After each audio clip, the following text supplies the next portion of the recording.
Will farmers prevent the introduction of the Green Deal? Politicians of the December 13 coalition, on the one hand, admit that the European Union's flagship programme needs to be corrected, while on the other hand, want it introduced as quickly as possible. Farmers continue their protests, and there's also a growing and louder voice that the Green Deal threatens not only farmers, but all Europeans. Super. She sounds like an eminent expert on agriculture. From what she said here, this is a farmer's reaction to the statement made frequently by Climate and Environment Minister Paulina Hennig-Kloska. This statement: we must bear in mind that any agriculture must adapt to changing climate conditions. I am ready to talk to farmers encouraging the use of these ecosystems, enter eco schemes and change the way they farm. Politicians in the December 13 coalition argue that the Green Deal is supposed to save the planet from global warming. Farmers warn that restrictions on the production or use of crop protection products will destroy European agriculture. Really, the minister's statement is directly detached from reality. What she says, first of all, she is no expert on agriculture. We are the experts. These eco schemes, this Green Deal and this other nonsense of eco-terrorists from Brussels, outrageous. Hence the protests in Germany, in Spain, in Brussels and in Poland. Tomorrow the farmers will come to Warsaw. They will come although the mayor of the capital and vice president of the governing Civic Platform Party, Rafał Trzaskowski, is not allowing the protest. The entry of tractors into the city centre could simply be dangerous and could also contribute to the fact that the city property could be destroyed. Warsaw, which he manages, is part of the C40 organisation, which over the next few years, allegedly out of concern for the environment, wants to drastically reduce or even eliminate private transportation, meat and dairy consumption, travel and even clothing purchases. I know it's not as ambitious as we would like it to be, but in Poland no one has said it, and we are preparing for it step by step, together with the C40, the organisation that is the most ambitious when it comes to fighting climate warming. We have a precise plan on how to get there. When we are in power, it will be faster.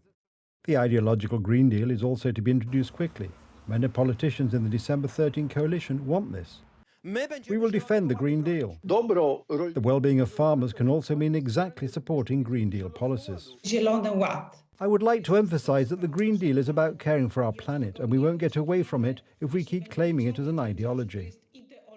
However, experts warn that the Green Deal may turn out to be one of the last pieces of the puzzle, the transformation of the European Union into a single, centrally managed, supranational state. This is the realisation of Spinelli's ideology, that is, the centralisation of power in Brussels.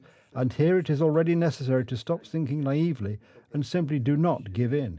Here you simply have to create your own action, strategy at this time, consolidate in such a resistance movement against the superstate. What should the government do? Mateusz Morawiecki, who headed the Law and Justice government, has suggestions. Introduce a full embargo on agricultural products from Russia and Ukraine. Introduce subsidies for farmers so that their agricultural production, livestock production, is simply profitable. And eliminate above all those stupidities in the European Green Deal, such as fallowing or the ban on the use of plant protection products, which make farming difficult for Polish farmers. All the more so because at stake in the battle for the Green Deal is the future not only of European farmers, but of all citizens of the European Union. There have already been calculations by politicians that the temperature of the planet will increase by 700 degrees Celsius per year. Not true. The theory that the Earth is on fire is still going strong, however. For in the last climate summit, zero carbon emissions were set for 2050. We are already paying for the energy transition. The question is whether it will get more expensive. Today I'm checking, says editor Holdinska. In such outrageous ways, such as destroying works of art and disrupting concerts at the Philharmonic, activists want to demonstrate their opposition to the extraction of fossil fuels. But why?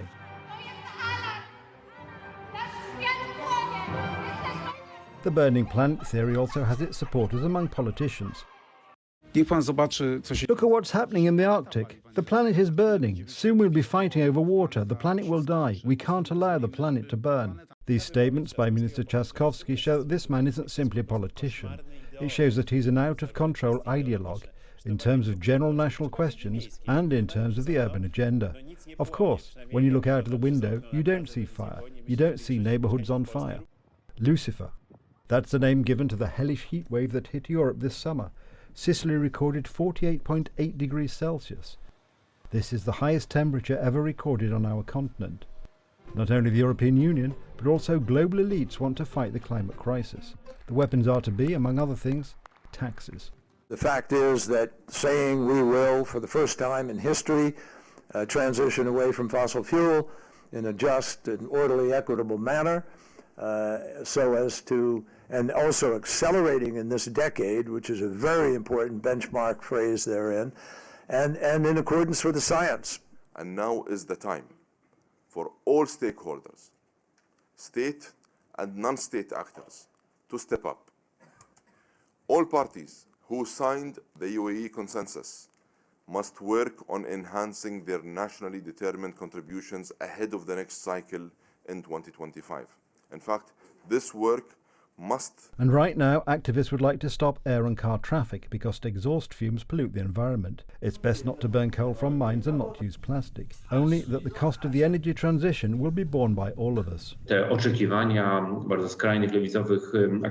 expectations of the extreme left eco-activists are so radical that entire economies and societies in general cannot keep up. How much the electricity price rises may burden Poles in the second half of this year is evidenced by information from the head of the Ministry of Climate and Environment that currently one household saves 500 zloty on electricity, thanks to the electricity price freeze under the Law and Justice government. Those in power give assurances that they are aware of the costs, but are they themselves ready to bear them? Of course I have a company car, but I also take public transport and walk. Why do you drive a Volkswagen rather than an electric car? I live in an apartment building and I don't have a charger at the building. It's simple. The government cannot afford chargers closer to home for now. There will be changes. In certain areas investments will be necessary, and this of course will lead to additional costs. The only question is, will this ideology in politics not destroy our wallets? Editor Hordinska, Telewizja Republika. NATO has launched its most significant military exercises in 30 years, named Steadfast Defender-24. Over 90,000 troops from all NATO countries and Sweden will participate in the training, which will primarily take place in Central Europe. The exercises aim to evaluate the alliance's capability to deter and defend against potential aggression towards NATO countries. Polish President Andrzej Duda and Lithuanian President Gitanas Nausėda observed the interaction of alliance troops as part of the Steadfast Defender-24 manoeuvres in person today in the Polish town of Kozienicewo. Poland's Commander-in-Chief reiterated his country's commitment to collective defence. Chcę bardzo mocno podkreślić, to są nasze wspólne ćwiczenia. I want to emphasize very strongly that these are our joint exercises that strengthen the security of NATO's eastern flank, not only in Poland, but also in the Baltic states. This is the direction of these exercises. Poland is ready to implement our obligations arising from Article 5 of the North Atlantic Treaty. That is, collective defence. At any time, Mr. President, it is determined. And I assure you, Mr. President, that Lithuania can count on us if there were such a need. Polish soldiers would stand shoulder to shoulder with Lithuanian forces to protect every inch of land from an enemy attack. These exercises are divided into two parts, with the first focusing on naval defence until March the 14th, and the second part concentrating on land, air and sea operations in Poland, involving about 20,000 soldiers and significant equipment from various NATO countries. Military operations in cyberspace are also planned. In addition, Swedish and Finnish troops participated in the Nordic Response NATO drill in Finland, aimed to strengthen defence capabilities in the High North in response to evolving security challenges. Sweden is poised to join NATO, possibly within days, after gaining the final outstanding ratification last week. Yeah, I have a bottle of champagne ready to pop whenever the membership is granted. So hopefully it will be during the exercise. But hey, we know the membership will come around, and we know we will be able to operate together without hinders in the future. So I just welcome them on board and hope it will be soon. The overarching Steadfast Defender 2024 exercises, of which these drills are a part, also aim to rehearse how United States troops could reinforce European allies on NATO's eastern flank, with more than 90,000 troops expected to participate through May, along with over 50 ships and various aircraft and armoured vehicles. The exercises in the Nordic region underscore the transformation in defence strategies following Russia's invasion of Ukraine, with Sweden and Finland aligning close with NATO on participating in collective defence efforts.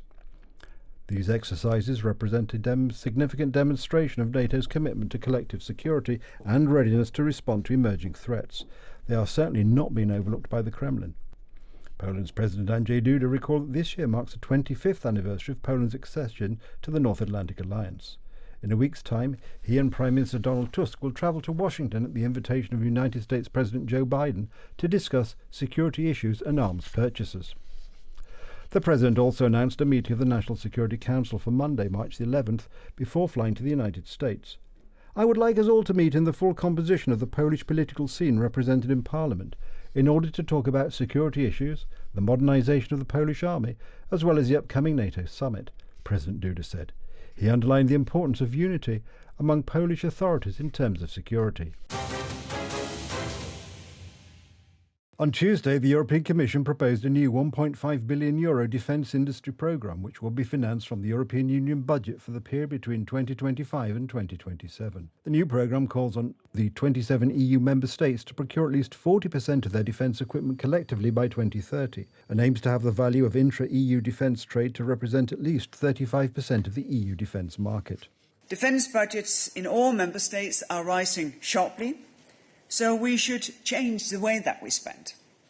Since we want to invest more, we should invest better, which largely means investing together and investing European. This is the message and the toolbox of the package that we present today. In order to enable us to move from crisis response mode to one of structural defence readiness, in a manner that closely involves Ukraine. Russia's war in Ukraine has prompted many European countries to increase defence spending, although European Union officials have argued purely national efforts are less efficient and want EU bodies to play a greater role in defence industrial policy. Key here is the fact that the EU Commission also seeks to help the European defence industry prepare better for existing and potential major challenges, such as a sudden surge in demand for large amounts of artillery ammunition.